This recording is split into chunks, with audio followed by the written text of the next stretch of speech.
இதுதான் வந்துட்டு கனகாம்பரம்.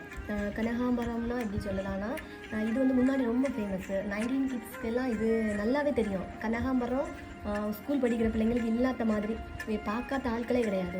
ஆனால் இதில் வந்து ஒரு வைலட் கலரில் ஒரு பூ உண்டு, அதை வந்து ஊதா பூன்னு சொல்லுவாங்க. அப்போ அது ட்ரெண்டாக இருக்குது, அது நிறைய பேருக்கு தெரியும்னு நினைக்கிறேன்.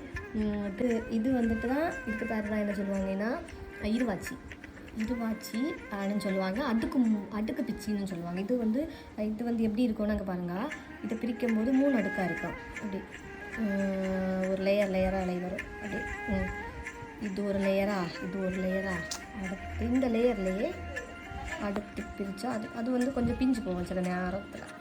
பார்ப்போம், ட்ரை செய்து பார்ப்போம். பார்த்தீங்களா, அப்படி இந்த ஒரு ஃப்ளவர்லேயே 3 அடுக்காக இது பண்ணலாம். அதனால தான் இதை வந்து அடுக்கு பிச்சின்னு சொல்லுவாங்க. அதுக்கு முல்லை ஒன்று உண்டு, அதை நாங்கள் என்ன சொல்லுவாங்கன்னா குண்டு முல்லை. அதுவும் இதே மாதிரி தான் இருக்கும். அதுவும் சீசன் டைம் தான் பூக்கும். அடுத்து வந்துட்டு என்னதுன்னா, இது தெரியுங்களா, இதுதான் பிச்சி. இது வந்து இந்த பிச்சி வந்துட்டு ரேராக தான், சீசன் டைம் அந்த டைம் தான் காய்க்கும் இந்த பிச்சி.